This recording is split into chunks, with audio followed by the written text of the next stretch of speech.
Terima kasih saudara pembawa acara. Sebagai moderator, saya akan hanya memberikan pengantar singkat saja supaya kita segera masuk dalam diskusi. Yang pertama itu adalah tentang bedah buku. Nah, bedah buku itu sebenarnya pada intinya adalah kita mencoba memperlihatkan signifikansi dari buku yang bersangkutan dengan semua bahan-bahan pengetahuan yang sudah ditimbun sebelumnya. Apakah dia mengisi satu kekosongan tertentu, ataukah dia tidak mengisi apa-apa. Sehingga signifikansinya itu perlu dikemukakan. Yang kedua, saya kira setelah memperlihatkan signifikansi dan bahwa ada kebolongan yang ingin diisi, maka beda buku itu siogianya mengusulkan apa saja kajian yang perlu dilakukan di masa depan untuk perkembangan ilmu pengetahuan. Kemudian yang ketiga adalah beda buku itu seyogianya memberikan semacam rekomendasi kepada para konsumen pemakai, yaitu para mahasiswa, para akademisi, para praktisi dalam pemerintahan, dan para halayak ramai. Apa sih kegunaannya buku yang sedang dibedah itu untuk keempat audiens itu, keempat calon konsumen itu, sehingga mungkin dengan demikian Yayasan Obor bisa tidak berdebar-debar lagi bahwa bukunya akan dibeli oleh para calon konsumen yang memang membutuhkan untuk keperluan masing-masing. Nah, kemudian yang kedua pengantar saya kira dalam bedah buku yang pertama yang lumayan sukses dengan pembicara dari Tadulako itu yang saya kira sangat bagus membedah dan memperlihatkan signifikansi dan dengan referensi yang sangat bagus. Benda buku yang kedua kurang lumayan, kecuali moderator ya saya kira bagus sekali dari UGM itu. Nah, saya berharap mudah-mudahan benda buku yang ketiga ini akan benar-benar menyumbangkan sesuatu. Nah, tanpa berpanjang waktu, saya sekarang mempersilakan pembedah yang pertama yang dari ITB, Profesor Hendra Gunawan. Profesor Hendra Gunawan ini sangat unik saya kira, dan saya kira merupakan satu berkah karena walaupun berasal dari seorang yang mengutak-ngatik angka matematik, tapi juga di dalam komunikasi, terutama komunikasi dengan para anak-anak. Satu kelompok yang cukup sulit untuk didekati dalam proses komunikasi. Profesor Hendra Gunawan mendapat gelar PhD dalam bidang matematika dari University of New South Wales pada tahun 92, S1 matematika dari Institut Teknologi Bandung. Kemudian beliau mendedikasikan dirinya. Nah, ini yang saya maksud pada hak pendidikan anak dengan membuat suatu blog khusus bagi anak-anak, yaitu anakbertanya.com. Saya kira ini satu usaha yang sangat terpuji dan sangat diperlukan. Melalui blog ini, anak dapat bertanya tentang berbagai hal, tentang alam, kehidupan, bumi dan lingkungan, isu sosial dan ekonomi, serta berbagai macam karya dan aksi manusia. Ya, Profesor Hendra Gunawan yang masih sangat muda itu sudah meraih berbagai macam penghargaan internasional maupun nasional. Banyak yang didaftar dalam CV-nya ini, tapi saya tidak akan membacakan semuanya. Tapi sudah jaminan kalau sampai diterima sebagai anggota IP itu termasuk salah satu maestro ilmu pengetahuan. Itulah Profesor Hendra Gunawan yang akan berbicara sebagai pembedah pertama, dan saya memang sangat mengharapkan Profesor Gunawan akan menekankan komunikasi dengan masyarakat, khususnya dengan kelompok anak-anak. The screen is yours. Terima kasih Prof. Tamrin, Ibu Bapak, rekan-rekan akademisian, selamat siang, salam sehat buat kita semua. Izinkan saya untuk berbagi tayangan supaya bisa langsung. Baik, suara dan tayangan jelas Pak Prof Moderator, jelas ya. Baik. Sejujurnya ketika diminta Prof Mailing untuk membedah buku ini, saya gampang juga begitu, tapi menolak permintaan dari Prof Mailing nggak berani karena saya udah pernah menolak sekali sebelumnya untuk acara yang lain yang Prof Mailing adakan begitu. Jadi saya sanggupi walaupun kalau dikatakan tadi untuk membedah buku ini secara uh, terperinci begitu, saya mungkin tidak dapat melakukannya. Dan bedah buku sendiri sudah dilakukan oleh duo editor yang keren ini, Prof. Mailing dan Prof. Amin ini. Dan tadi sudah diulangi pada sambutannya begitu. Saya mungkin akan menyoroti satu dua sisi kalau dikatakan tadi ada kebolongan atau apa, saya tidak berpretensi untuk menutupi kebolongan itu. Tapi kalau melihat daftar isi, memang saya jadi paham juga kenapa saya yang diminta, karena saya nggak menulis. Jadi ini PR dari Prof. Mailing ini, saya nggak bisa nolak memang begitu ya. Nah, saya awali dengan kutipan dari tulisan rekan-rekan dari KIPD, Pak Prof. Endang Sukara dan kawan-kawan, bahwa COVID-19 ini memberikan peluang kepada kita untuk mengingat kembali pentingnya hubungan harmoni manusia dengan alam dan menempatkan kemajuan ilmu pengetahuan dalam setiap proses pengambilan keputusan politik dan investasi begitu. Jadi tulisan di bagian pertama yang berjudul menghadapi pandemi COVID-19. Sudut pandang ilmu biologi dasar. Saya kemudian jadi tergelitik untuk menyampaikan ini bahwa IPTEX itu kita mengetahui telah mewarnai peradaban sejak zaman dulu gitu ya. Tidak ada bangsa yang maju tanpa ditopang oleh penguasaan ipteks. Nah, dan kalau kita menengok sejarah berdirinya uh, negara Indonesia, maka Bapak Bangsa, Founding Fathers Indonesia itu sebetulnya menyadari hal ini. Kita tengok catatan sejarah di sini setelah 1-2 tahun Indonesia merdeka, pengurus Permusyarakatan Pendidikan Indonesia itu mengadakan kongres di Surakarta, dipimpin oleh Profesor Mr. Sunaryo Kolopaking, dan kemudian hadir pada saat itu juga Presiden Soekarno. Ada Ki Hajar Dewantoro dan lain-lain. Nah, dalam kongres tersebut Supomo menyampaikan bahwa fungsi perguruan tinggi di Indonesia akan sama dengan negeri-negeri modern di Eropa, Amerika, yaitu sebagai badan pusat ilmu-ilmu pengetahuan dan kebudayaan. Kolopaking juga menyampaikan hal yang senada begitu ya. Saya tidak akan mengupas ini karena ini bukan bagian dari bedah buku, ini sekedar memberi benang untuk menjahit beberapa bagian yang ingin saya tekankan. Tak lama setelah kongres tersebut, UGM didirikan sebagai universitas pertama yang didirikan oleh pemerintah Indonesia. UI ITB itu sudah ada sebelumnya tapi bukan didirikan oleh pemerintah Indonesia begitu ya. IPB juga demikian. Planetarium di Jakarta didirikan oleh Soekarno pada tahun 1964 agar masyarakat Indonesia tak lagi percaya tahayul begitu ya. Apakah kita masih on the track? Nah, di sini saya mencoba kemudian mengaitkan dengan apa yang dikupas dalam buku ini. Kita berada di era industri 4.0, bahkan sekarang sudah menapak ke barangkali era berikutnya begitu ya. Saya sering menyampaikan bahwa kita ini sekarang sudah di era industri 4.5 gitu ya. Begitu. Tiba-tiba datang pandemi COVID-19. Dan ini situasi terkini yang mohon maaf saya harus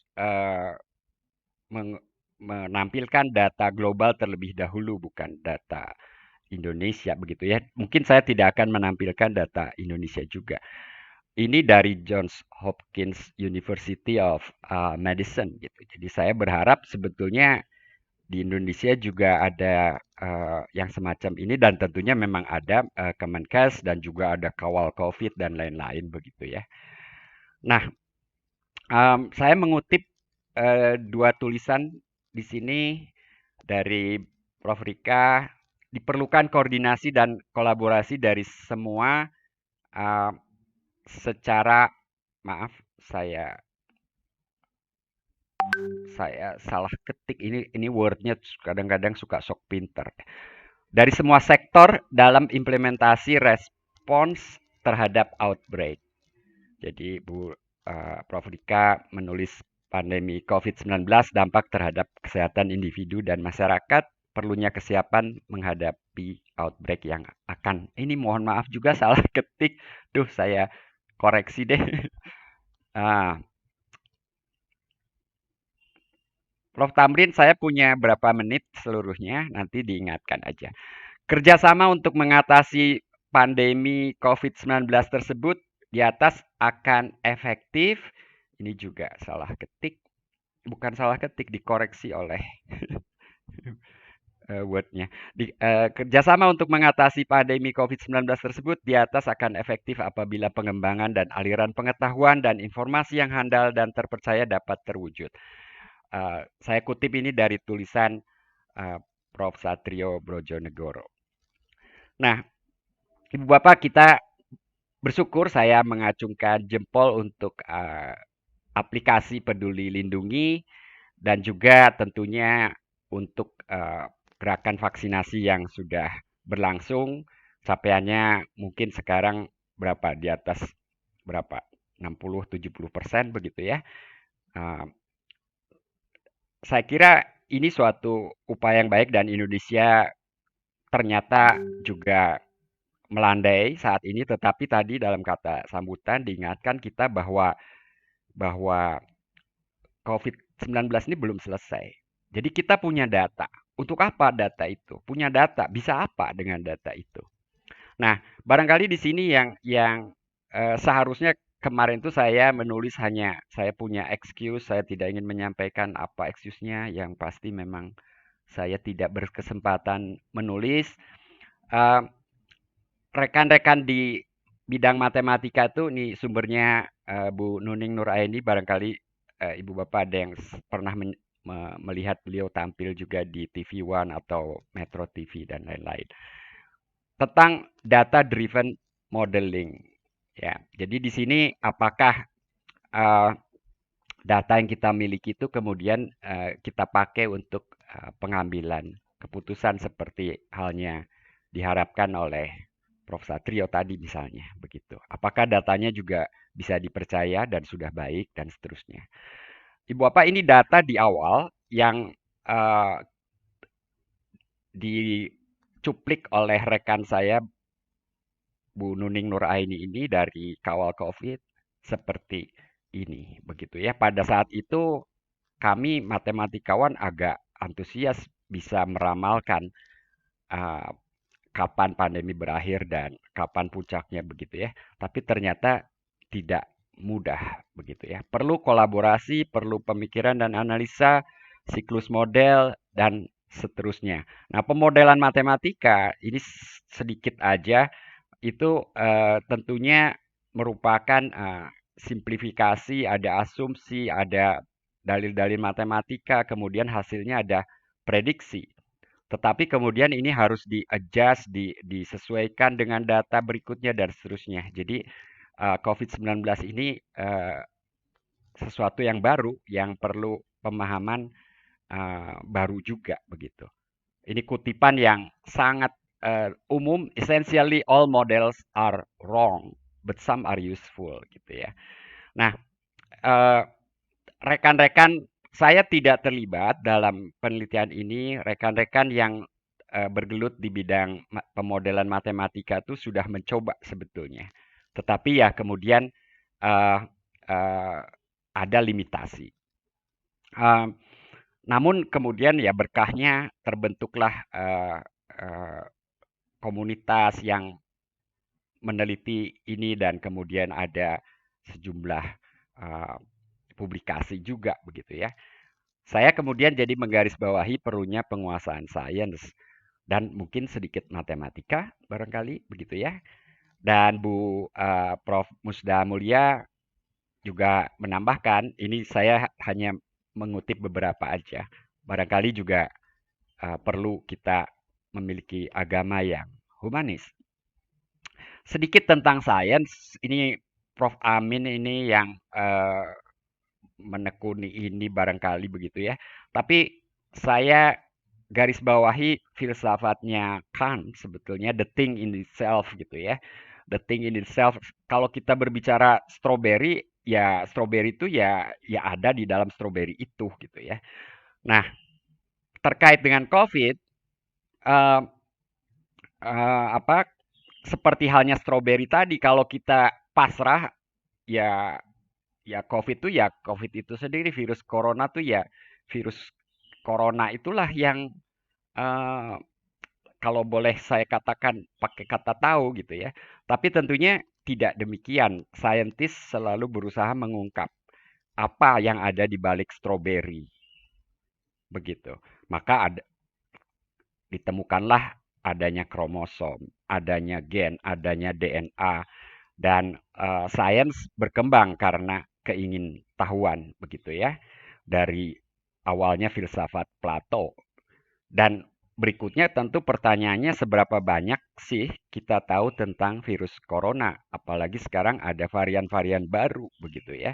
Nah, penelitian dalam bidang itu tentunya ini rekan-rekan dalam bidang uh, barangkali kedokteran atau persisnya uh, mohon maaf kalau salah imunologi dan barangkali bidang lainnya cabang-cabang kedokteran tertentu.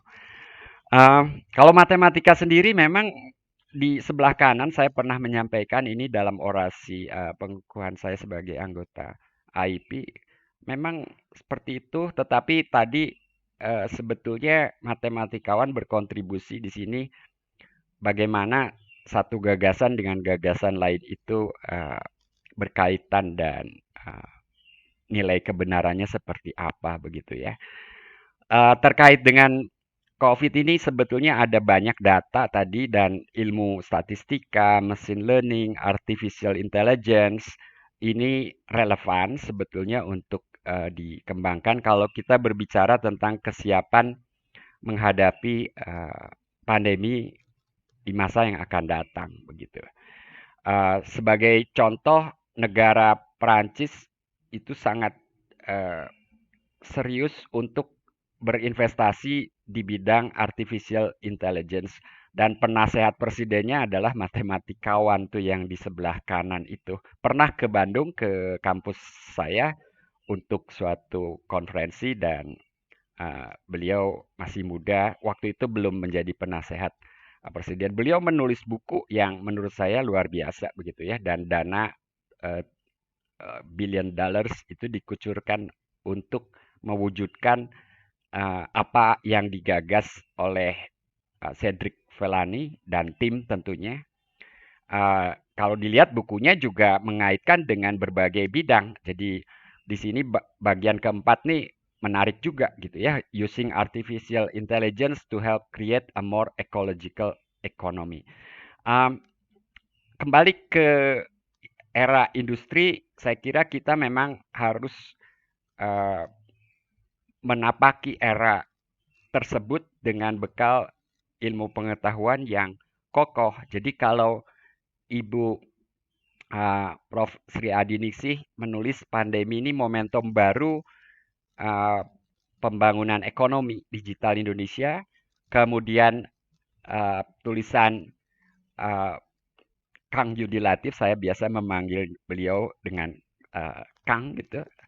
Kalau kita eling, kemudian ada beberapa kalimat, masa krisis ini bisa menjadi momen titik balik. Nah, pertanyaan dari saya sebetulnya seberapa besar dana kita investasikan untuk pengembangan sains di Indonesia? Karena saya dari KIPD ya, jadi pertanyaan saya ini sebetulnya. Dan sebagai epilog, belakangan ini ketika dunia termasuk Indonesia dilanda pandemi COVID-19, pemerintah memang menggandeng perguruan tinggi untuk melakukan penelitian dan pengembangan vaksin penangkal virus corona. Walau untuk vaksinasi pada tahun 2021 ini kita mengimpor jutaan dosis dari Cina. Selain itu ada pula penelitian dan pengembangan bahan bakar sawit dengan katalis merah putih. Lalu terjadilah penyatuan Kemristek dengan Kemendikbud. Sebelumnya kita mengetahui Dikti telah dipisahkan dari Kemristek Garing BRIN dan kembali ke Kemendikbud. Dan sekarang satu kapal Kemristek digabungkan dengan Kemendikbud, sementara BRIN kemudian menjadi sebuah badan otonom yang bertanggung jawab langsung kepada Presiden. Apakah ini langkah maju atau mundur? Waktu yang akan membuktikan. Tampaknya kita juga harus bersabar menanti peran perguruan tinggi dan para ilmuwan di Indonesia untuk berkiprah optimal dalam pembangunan nasional, mengejar ketertinggalan dari negara-negara lain yang telah lebih dahulu memahami pentingnya penguasaan ilmu pengetahuan untuk kemajuan negaranya dan menghadapi pandemi yang akan datang. Sekali lagi selamat atas buku ini. Saya kira buku ini tentunya harus dibaca kembali dengan tenang, barangkali sambil minum kopi dan didiskusikan lagi dalam acara-acara IV, tetapi kalau boleh saya usul diskusinya barangkali lebih dipilih yang lebih fokus, misalnya bagian eh, yang terkait, misalnya tadi terkait pembangunan ekonomi digital, terkait dampak pandemi ini sendiri, terkait kemudian perilaku masyarakat dan seterusnya. Jadi bedah buku atau ya diskusi selanjutnya barangkali bisa diadakan yang sifatnya lebih fokus. Demikian Prof. Tamrin, sedikit sentuhan dari saya yang sebetulnya bidangnya matematika murni, bahkan bukan pemodelan matematika. Prof. Mailing, mohon maaf, itu yang bisa saya sampaikan. Terima kasih Ibu Bapak semua atas perhatiannya. Terima kasih Profesor Hendra. Saya kira sangat membantu dan membuka mata kita. Ada seseorang bijak mengatakan kepada saya bahwa ilmu dasar itu sebenarnya hanya dua. Ilmu-ilmu yang lain itu tambahan semua. Ilmu dasar yang hanya dua itu apa? Matematika dan bahasa. Dan matematika juga adalah sebenarnya suatu bahasa untuk menyampaikan pikiran-pikiran. Nah, jadi saya pikir orang kalau dari matematik dan bahasa itu punya mempunyai pintu gerbang yang banyak untuk masuk ke dalam semua ruang ilmu.